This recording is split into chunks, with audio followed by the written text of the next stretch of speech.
Hello, everyone, and thank you for tuning in. I've got my buddy Chad Lubben with Cross Country Mortgage again. Hi, Chad. Hey, Um, thanks for having me.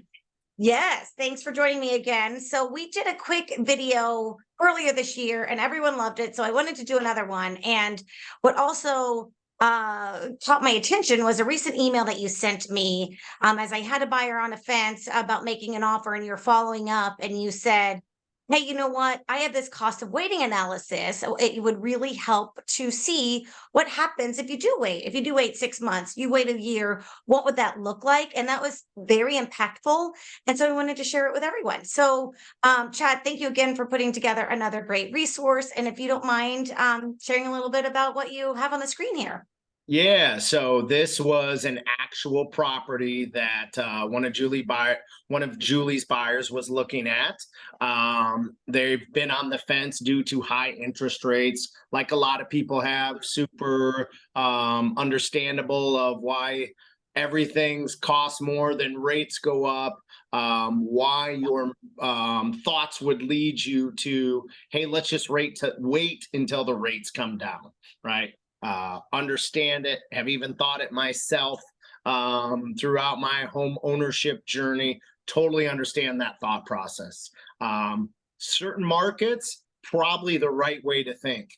In this market, with the low inventory we have, not the proper way to think. And this spells out why. And where these numbers come from is not guesses, it is core logic. I think core logic is the best prognosticator of what the real estate market's going to do, what interest rates are going to do.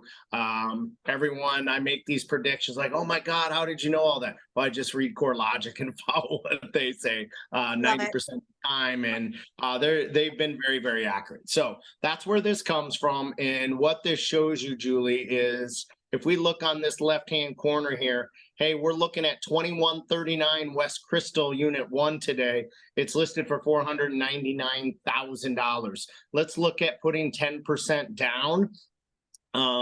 What is this property going to cost us in 6 months, right? Well, CoreLogic expects a 3% property appreciation between now and the spring market of next year, right?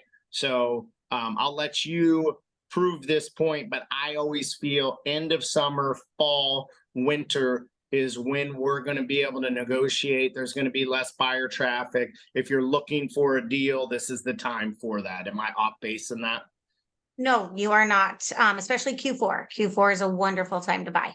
Cool. Yes. So the supply might be a little limited because most good realtors that list homes in Chicago are going to know to wait to the spring market because that's when the most demand is. That's when they're going to get their client the highest price. So know that the inventory could be limited, but you do have people that have to sell and have to go. And when they have to, they're more likely to negotiate. So what this says is on this particular property in this area, CoreLogic is forecasting a 3% property appreciation.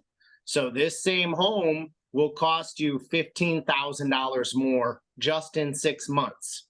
Okay. I'll have people argue this and say that's not going to happen. I challenge them, look back to 2020, look back to 2021, look back to parts of 2022. We have increased in prices over 45% across those 3 years in the Chicagoland area. And with that much growth, there will be continued growth because of the lack of inventory, right? So doesn't matter the interest rates. Actually, the lower the rates, the higher the prices are going to be because there's more demand of home buyers, right? So that's what this spells out. Now you'll notice some of this demand and some of this price increase, I think, is because they're forecasting interest rates in 6 months to be about 1% lower than they are right now. Right. Mhm. I put this together 3 days ago. We're already on this path. Rates have already come down about 0.3% off the highs of last week, which was the highest interest rates in the last 16 years. So you've already saw this trend start to happen. Well, let's say we wait a year, right? Now we're back into that summer market, Q3, Q4 markets, and you can see they're not forecasting rates to be any lower. I'm forecasting rates to be 5% by this time next year. So I don't match with CoreLogic on that. I think they're being a little too conservative, but you can see there's more price growth there, right? And then 2 years, we're gonna likely, I shouldn't say likely, there's a chance of it at a new administration in office. There'll be different policies, different economics. They're expecting a big bump here in 2024 to 2025, right? So properties being 8% more, that's 540,000, right? And then waiting 3 years, they're showing this trend continuing. So most of Chicago has appreciated already this year between 6 and 10%. So these forecasts aren't that off based, and I think might be a touch conservative. Absolutely. And something to point out too is your closing costs go up as the price goes up. So something to keep in mind that your cash to close will go up as well, in addition to the actual price of the home. So Yeah. very We've been impactful. saying it since COVID. I mean, we've been saying marry the home, date the interest rate. And what that means is get in the home, lock in the price of the home, and then we can refinance later when rates drop. I think that will be around June of next year. Absolutely. And then something else, just to remind buyers out there, for a conventional loan, you can also look into a 3-2-1 rate buy down. And Chad's team is great at that and has a really good program. So definitely find out more about that too, because now you can lock in this price, right?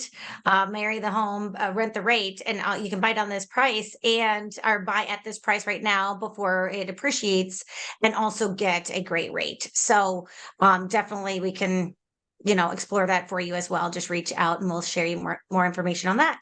Yeah, and I would just say one last great thing, a real recent development is there are very low down payments available. And when you hear these things, there's always some sort of catch, like the median household income can't be above $82,000, right? Or when you get down payment assistance and it's a grant, it's only for particular areas of the city. There's some great new programs that we have, a conventional loan where the buyer only puts 1% down if they're a first-time home buyer. There's no income limits. Anyone can qualify for it. That's a first-time home buyer. And then there's 100% financing on FHA for any buyer. They don't have to be first-time home buyers, and there's no income limits.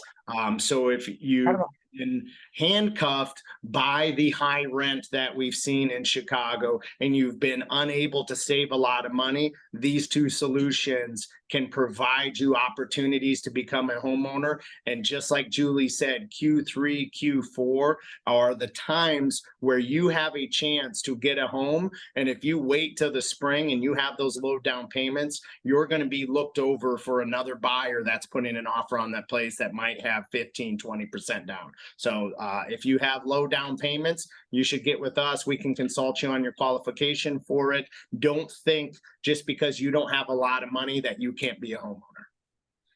Love that. It's so true. That's great. I was just, we were chatting about this earlier with you about all these great new programs. So that's great to hear. Well, wonderful. Thank you everyone for watching, and reach out if you have any questions. Have a wonderful day.